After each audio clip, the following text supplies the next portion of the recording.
A 5-year-old went overboard on a Disney cruise and her father jumped in to attempt to save her. There's also video of it, but let's give you some neat context. A father jumped into the ocean to save his young daughter after she fell overboard from a Disney Cruise Line ship on its way back to South Florida, prompting a dramatic rescue at sea, according to passengers. Video posted on social media and a statement from the Disney Cruise Line. The incident happened Sunday aboard the Disney Dream as it sailed between the Bahamas and Fort Lauderdale. As first reported by The Street, the child went overboard during the final leg of the cruise, and her father immediately leapt in after her. Passengers who spoke with CBS News Miami said he treaded water for more than 10 minutes. An emergency alert sounded through the ship as the crew members launched a rescue boat and tossed life preservers into the water. The ship was moving quickly, so quickly, it's crazy how the people became tiny dots in the sea, and then you lost sight of them. The captain slowed the ship and turned it around, and then they deployed a tender ship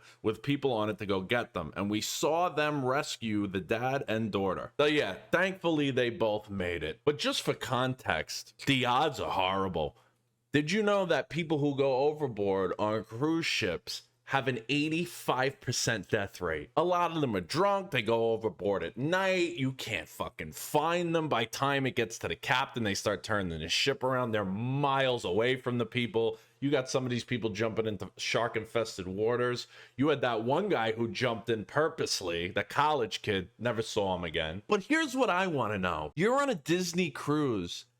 How are you in a position? It's like, oh yeah, no, he's great, he's a hero, he saved her. Why was she in the water in the first place? How did she go overboard? He's a hero. He risked his life. The wife is the one who alerted everybody too. She was there screaming and crying, which she should have been because they had no business living through this. Thank God it was during the daytime. But who you might call a hero, I call an asshole. There should be no situation, especially because these ships are hyper-focused on people not going overboard. They got plexiglass. They got all sorts of safety features. You gotta basically want to go overboard. So, hey, yeah, oh, okay, he saved this kid, but why was the kid in the ocean to begin with? It's your fault. But the rescue is still cool to see because it's amazing in and of itself. Let's take a look at it.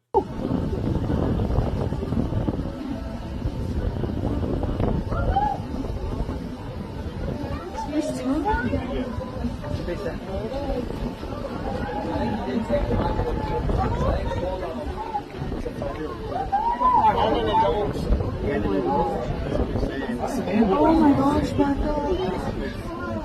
Let's say go off the balcony or something. It's stupid.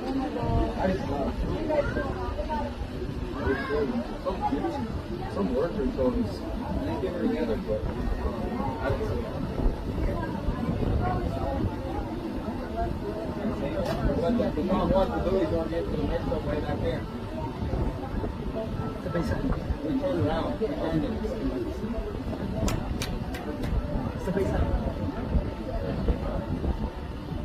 And Mr. Martin never called me.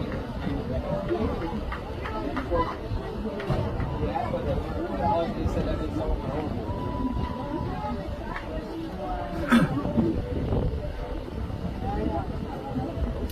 I have such mixed feelings on cruises. Like, the concept of a cruise sounds great. You're in the open ocean, you shell out a little bit more money to get a nice room, you got all-inclusive food, they got pools on there, they got all sorts of entertainment. Sadly, a lot of times, though, when you get on a cruise ship, depending on the cruise that you pick, which you have to be very careful about, a lot of times you're stuck on there with thousands of other fucking people that are basically barn animals. They don't know how to act. It's a bunch of people that want free shit, people playing loud music on their fucking speakers while everybody else is trying to relax. I only have one experience with a cruise. I was in middle school and my mother got a cruise for free. First red flag. It was a phenomenal experience, but the cruise itself, the ship was called the Imperial Regal, and it was its final tour. Comforting, I know. They were retiring the ship right after our trip. It was supposed to be free, and I remember we were sitting there waiting to board, and the captain literally came out online, and so I shit you not, it sounds like a sketch out of Seinfeld. The captain came out and started asking people for gas money.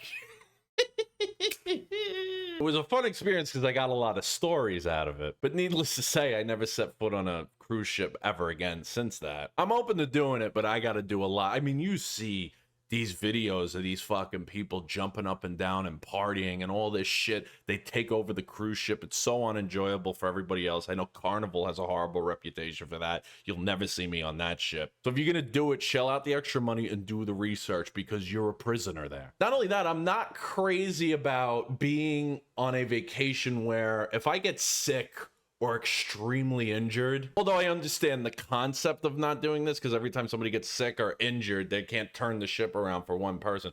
But if I get sick or like injured on the cruise ship, their protocol is literally stuff him in the fucking engine room and hope he lives until we hit the next stop, because we ain't stopping this thing. Same thing with Man Overboard. And it's funny because our ancestors went on ships and hoped they survived it. Scurvy, rats, the Black Plague. If they knew we were packing in like sardines on cruise ships for fun, they would have probably did a Yui back to Portugal and not even bothered procreating. I don't blame them. But at the end of the day, everybody lived. It's a happy ending, but you gotta be careful on these cruise ships, guys, because you go down, there's 85% chance they will not find you. People underestimate how vast the ocean is. But also, too, some people might say natural selection. And I'm a very big fan of natural selection. So, all aboard. Thank you guys so much for watching. Please don't forget to like and subscribe. It helps me tremendously.